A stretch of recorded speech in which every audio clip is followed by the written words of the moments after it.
நாங்கள் மக்களால் தெரிவு செய்யப்பட்டு பாராளுமன்ற உறுப்பினர்களாக இந்த உயரிய சபையிலே வருகை தந்திருக்கின்றோம். இந்த சபையிலே எவ்வாறு நடந்து கொள்ள வேண்டும் அல்லது எவ்வாறு நாங்கள் வார்த்தை பிரயோகங்களை செய்ய வேண்டும் என்பதற்குரிய ஒரு வரைமுறைகள் இருக்கின்றன. ஒரு மனிதனுடைய பலவீனங்களையோ ஒரு மனிதனுடைய இயலாமையோ சுட்டிக்காட்டி ஒரு ஏளனம் செய்து பேசுவது என்பது அந்த பேசுகின்ற மனிதன் மிகவும் ஒரு பலவீனமானவன் அல்லது மிகவும் ஒரு கீழ்மட்டத்திலானவன் என்ற வகையில் தான் கொள்ளப்படுவார்கள். Maintaining the safeguard of the dignity of validity of the parliament is very important as it is a supreme body of our country. But I have observed there are few parliamentarians continuously damage this. People elected and sent to this supreme body to act as a model of a disciplined person. But here I have noticed there are some few parliamentarians behave very badly. They speak very badly, especially privilege of the parliament. Some parliamentarians, they break their privilege through their words. This is continuously happening here. So as a parliamentarian, I kindly humbly request you all to safeguard this parliament dignity and validity. நாங்கள் மக்களால் தெரிவு செய்யப்பட்டு பாராளுமன்ற உறுப்பினர்களாக இந்த உயரிய சபையிலே வருகை தந்திருக்கின்றோம். இந்த சபையிலே எவ்வாறு நடந்து கொள்ள வேண்டும் அல்லது எவ்வாறு நாங்கள் வார்த்தை பிரயோகங்களை செய்ய வேண்டும் என்பதற்குரிய ஒரு வரைமுறைகள் இருக்கின்றன. ஒரு மனிதனுடைய பலவீனங்களையோ ஒரு மனிதனுடைய இயலாமையோ சுட்டிக்காட்டி ஒரு ஏளனம் செய்து பேசுவது என்பது அந்த பேசுகின்ற மனிதன் மிகவும் ஒரு பலவீனமானவன் அல்லது மிகவும் ஒரு கீழ்மட்டத்திலானவன் என்ற வகையில் தான் கொள்ளப்படுவார்கள். அந்த வகையிலே எதிர்வரும் காலங்களிலாவது இவ்வகையான விடயங்களில் இருந்து நாங்கள் தவிர்த்து கொள்ள வேண்டும் என்று கேட்டுக்கொள்வதோடு இன்று இந்த வரவு செலவு திட்ட எமது ஜனாதிபதியின் ஊடாக இங்கு முன்மொழியப்பட்ட எமது வரவு செலவு திட்டத்தை நோக்கும்போமானால் எமது நாடு பொருளாதார ஸ்திரத்தன்மையை நோக்கி நம்பிக்கையோடு படிப்படியாக பயணித்து செல்வதை நாங்கள் காணக்கூடியதாக இருக்கின்றது.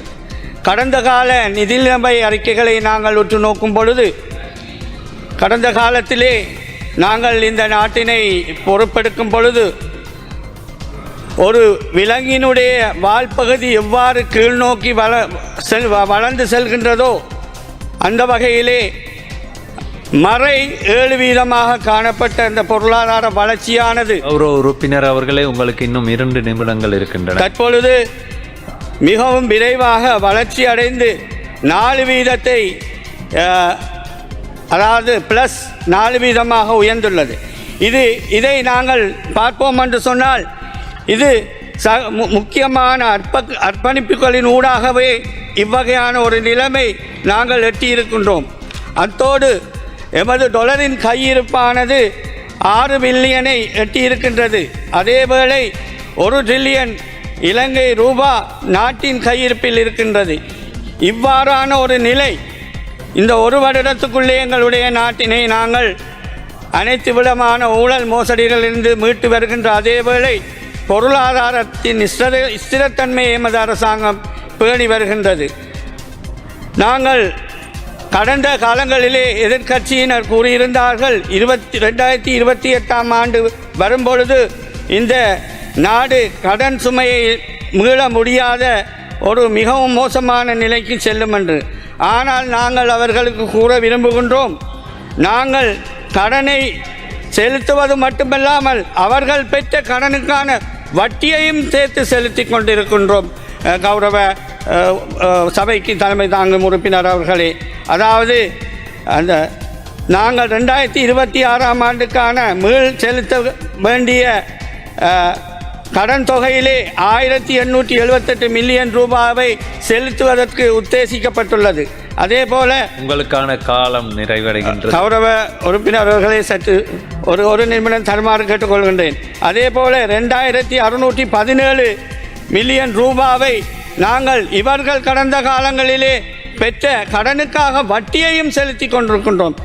அதாவது மொத்தமாக படுகடன் சேவைக்காக $4,495 பில்லியன் ரூபாவை எங்களுடைய அரசாங்கம் செலுத்த இருக்கின்றது.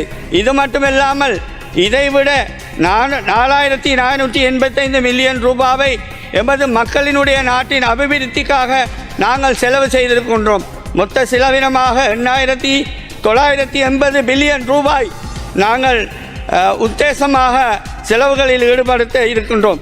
இங்கே ஒரு விடயத்தை பார்த்தீர்கள் என்றால், கௌரவ சபைக்கு தலைமை தாங்கும் உறுப்பினர்களே, இதிலே 50 வீதத்துக்கு மேற்பட்ட செலவு நாங்கள் கடனை செலுத்துவதற்கும் வட்டியை செலுத்துவதற்கும் நாங்கள் செலவழித்துக் கொண்டிருக்கின்றோம். உண்மையிலே இந்த தொகை மக்களினுடைய அபிவிருத்திக்கு செலவு செய்யப்படுமானால் எமது நாடு மிக விரைவாக அபிவிருத்தியை நோக்கி பயணத்தை மேற்கொள்ளக்கூடியதாக இருக்கும். நிச்சயமாக எங்களுடைய காலப்பகுதியிலே நாங்கள் இதை பூரணமாக நடைமுறைப்படுத்துவதற்கு எதிர்பார்த்திருக்கின்றோம்.